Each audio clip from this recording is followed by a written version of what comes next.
ప్రభునందు ప్రియులారా, మీ అందరికీ ప్రభువైన యేసుక్రీస్తు నామమున శుభములు. మోమాటము లేని క్రిస్మస్. ఈ క్రిస్మస్ సీజన్లో నేను దేవుని వాక్యాన్ని చదువుతున్నప్పుడు క్రిస్మస్ ఎంపికలు అనే అంశము నా మనస్సును హత్తుకున్నది. దేవాది దేవుడు ఈ లోకానికి రావాలని ఉద్దేశించినప్పుడు, రక్షకుని కొరకు ప్రజలు ఎదురు చూస్తున్నప్పుడు, ఆయన ప్రజలను రక్షించుట కొరకు అరుదించటం యాదృచ్ఛికం కాదు.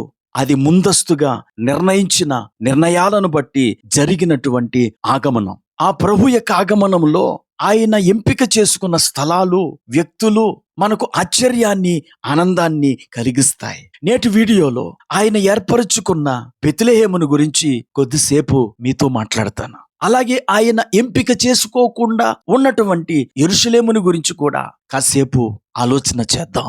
మన జీవితాల్లో అనేక సార్లు వివిధ విషయాలను మనము ఎంపిక చేసుకుంటూ ఉంటాం. అలా ఎంపిక చేసుకునేటప్పుడు మోమాటము కలిగి ఉంటామని యాకోబు భక్తుడు తాను రాసిన పత్రిక 2వ అధ్యాయం 1వ వచనంలో తెలియచేస్తాడు. ఈ లోకంలో మనము ఎంపిక చేసుకున్నప్పుడు మంచి వాటిని, ఉత్తమమైన వాటిని ఎంపిక చేసుకుంటాం. అయితే యేసు ప్రభువు వారు ఈ లోకానికి నరావతారిగా వచ్చినప్పుడు ఆయన జన్మించటానికై ఏర్పరచుకున్న ప్రదేశం ఒక మారుమూల గ్రామమైన యూదా బెత్లెహేం. ఆ దినాల్లో యెరూషలేము ఒక చారిత్రాత్మకమైన పుణ్య ప్రదేశం. కీర్తన 122:7 ప్రకారం యెరూషలేము సమాధాన నగరమై ఉన్నది. 1 రాజులు 11వ అధ్యాయం 36వ వచనం ప్రకారముగా ఎక్కడైతే దేవుడు తన నామమును ఉంచాలని అనుకున్నాడో అలాంటి మందిరము కలిగినటువంటి స్థలము యెరూషలేము. యూదుల రాజుగా పుట్టినవాడు అక్కడే పుట్టి ఉంటాడని తూర్పు దేశపు జ్ఞానులు అనుకున్నారు అంటే అది సబబే. అయితే ఆ పట్టణమును దేవుడు కోరుకోలేదు. ఎందుకు కోరుకోలేదు? 2 కారణాలు చెప్తాను.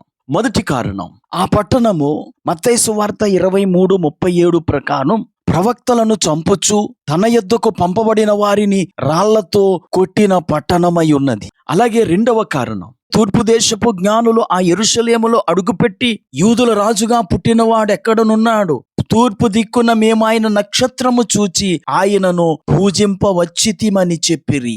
ఆ మాటకు ఆ పట్టణములోని ప్రజలు సంతోషించారా? లేదండి. హేరోదుతో పాటు యెరూషలేములోని వారందరూ కలవరపడ్డారని మత్తయి రాసిన సువార్త 2:3లో స్పష్టంగా రాయబడి ఉన్నది. మెస్సియా వచ్చినప్పుడు ఆ మెస్సియాను గురించిన వార్త వినగానే సంతోషించాల్సిన పట్టణము కలవరపడుతోంది. ప్రియులారా, ఈరోజు అనేక మంది యేసును గూర్చి కలవరపడుతున్నారు. యేసును బట్టి ఆనందించి ఆయనను మనము స్వాగతించాలి. అప్పుడే ఆయన మనలను ఏర్పరుచుకుంటాడు. ఇక యూదా బెత్లెహేము సంగతి చూస్తే, ఆ యూదా బెత్లెహేము అల్పమైన గ్రామమని బైబిల్ గ్రంథం స్పష్టంగా తెలియచేస్తోంది. మీకా గ్రంథం 5వ అధ్యాయం 2వ వచనం, యూదా దేశపు బెత్లెహేమా, నీవు యూదా ప్రధానులలో ఎంత మాత్రమును అల్పమైన దానవు కావు. ఇశ్రాయేలును నా ప్రజలను పరిపాలించు అధిపతి నీలో నుండి వచ్చును. ప్రియులారా, దేవుడు యూదా బెత్లెహేమును ఏర్పరుచుకున్నాడు. దావీదు యొక్క జ్యేష్ఠ పుత్రుడు యేసు గనుక దావీదు యొక్క పూర్వీకుల నివాస స్థలమైన బెత్లెహేములో యేసు జన్మించాడు. బెత్లెహేము అంటే రొట్టెల ఇల్లు అని అర్థం. అనగా ఆకలి గొన్న వారికి ఆహారం ఇస్తూ నిత్య జీవమిచ్చు జీవాహారమై ఉన్న యేసును సూచించేది యూదా బెత్లెహేము. ఈ మాటలు వింటుండగా నా ప్రియ స్నేహితులారా, మరైతే యెరూషలేమును దేవుడు విడిచిపెట్టాడా? వెర్రివారిని ఏర్పరుచుకునే క్రమములో జ్ఞానులను ఆయన త్రోసివేస్తాడా అని మీరు అనుకొనవచ్చు.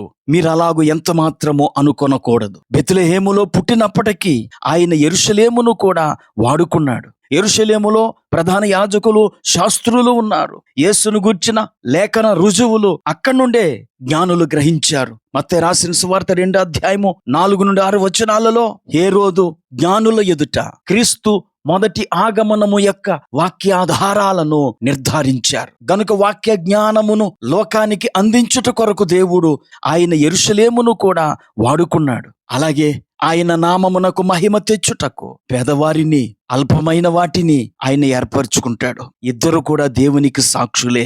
ఈ మాటలు వింటున్న నా ప్రియ స్నేహితుడా, సోదరి, నీవు యెరూషలేము వంటి వాడవైనా, నీవు యూదా బెత్లెహేము వంటి దానవైనా దేవుడు మిమ్మలను ఎన్నుకొని వాడుకుంటాడు. ప్రార్థన చేసుకుందాం. కృపా కనికరం కలిగిన మా తండ్రి, నీకు వందనాలు. ఈ మాటలు వింటున్న వారందరూ కూడా వారు దేవునిచే ఏర్పరచబడ్డారని నమ్మి నిన్ను స్తుతించి ఘనపరచుటకు సహాయం చేయమని యేసుక్రీస్తు నామమున ప్రార్థించి వేడుకుంటున్నాము. ఆమేన్.